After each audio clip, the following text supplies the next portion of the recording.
Good morning, dear students. Welcome to your SST Geography class. Today, we are going to discuss about the new chapter of geography, that is drainage. In this chapter, we are going to discuss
Let's begin the third chapter of geography, drainage. Drainage means the river system of an area. Any elevated area such as a mountain or an upland separates two drainage basins. Such an upland is known as a water divide. For example, Ambala is located on the water divide of Indus and Ganga drainage basin. The area drained by a single river system is called a drainage basin. Now, let's study about the drainage system of India. The drainage system of India is mainly controlled by broad relief features of the subcontinent like mountains, plains. The Indian rivers are divided into two major groups, the Himalayan rivers and the peninsular rivers. The Himalayan rivers flow throughout the year. Now, let's start the Himalayan rivers. Most of the Himalayan rivers are perennial. It means that they have water throughout the year.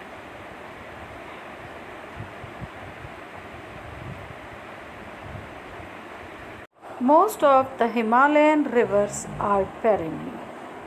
These rivers receive water from rain as well as from melting snow from the high mountains.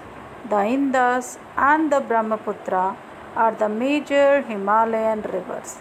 They originate from north of the mountain ranges. These rivers are long and joined by many large and important tributaries. They have cut through the mountain, making gorges. The Himalayan rivers have long courses from their source to the sea.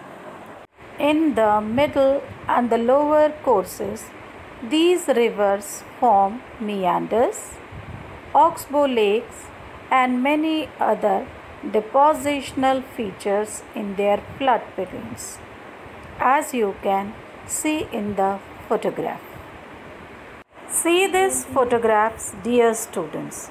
In this photograph, the river system is divided into three courses: the upper course, the middle course, and the lower course, in which it erodes, deposits, and transports the materials from the mountains to the sea, as you can see.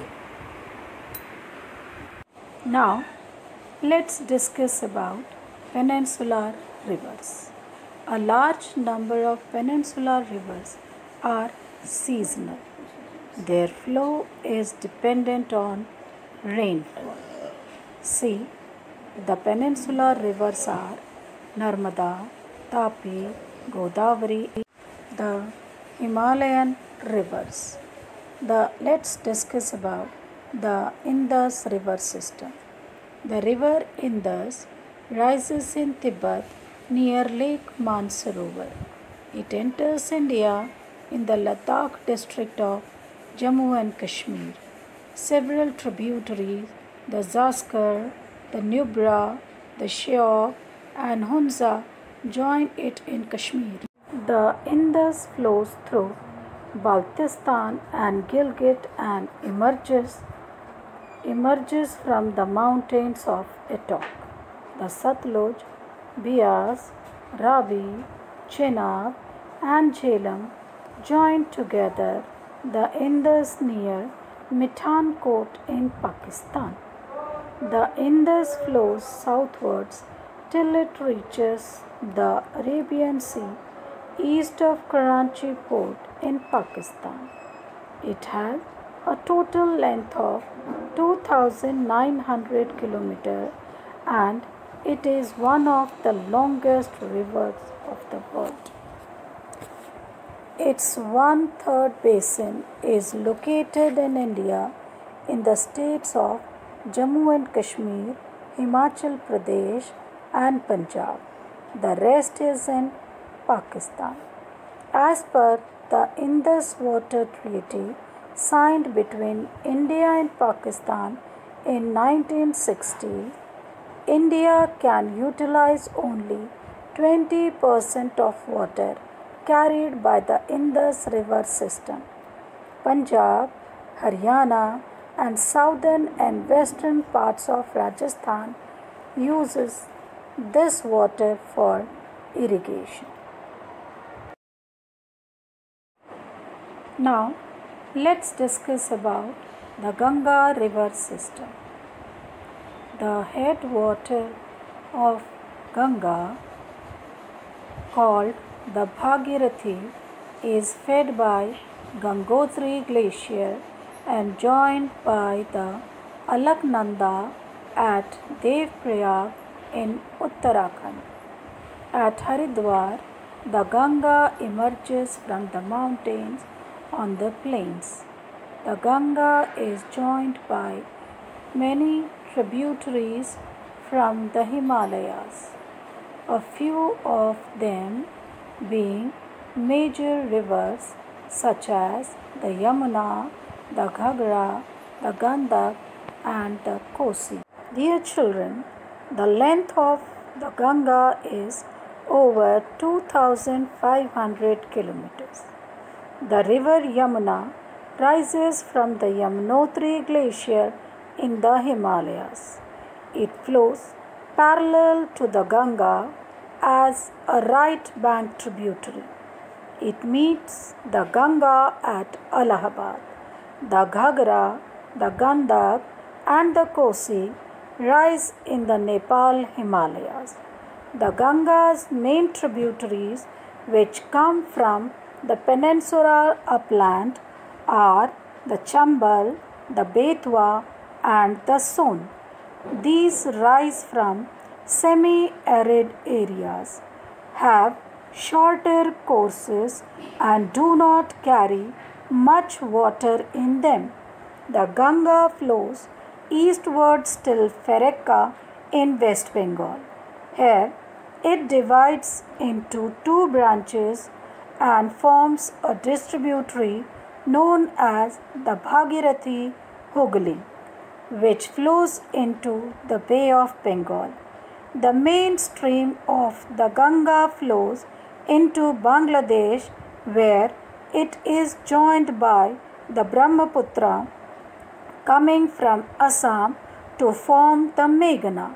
It flows into the Bay of Bengal, forming Sundarban Delta, the world's largest delta, where Sundari trees are found. Now, let's discuss about another important river, the Brahmaputra river system. The Brahmaputra rises in Tibet east of Mansarovar Lake very close to the sources of the Indus and the Satluj. It is slightly longer than the Indus and most of its course lies outside India. On reaching the Namcha Barwa, it takes a U-turn and enters India in Arunachal Pradesh through a Jord. Dear children, a Jord is a narrow valley between hills or mountains, typically with steep rocky walls. A stream running through it is called a Jord. Now, Brahmaputra is slightly longer than the Indus and most of its course lies outside India. It is joined by many tributaries like Dibang, Lohit, etc. to form the Brahmaputra in Assam. It carries very little silt and water from Tibet as it is a cold and dry area. In Assam, it carries a large amount of water and large amount of silt because Assam is a high rainfall area. It has a braided canal in Assam forming many riverine islands.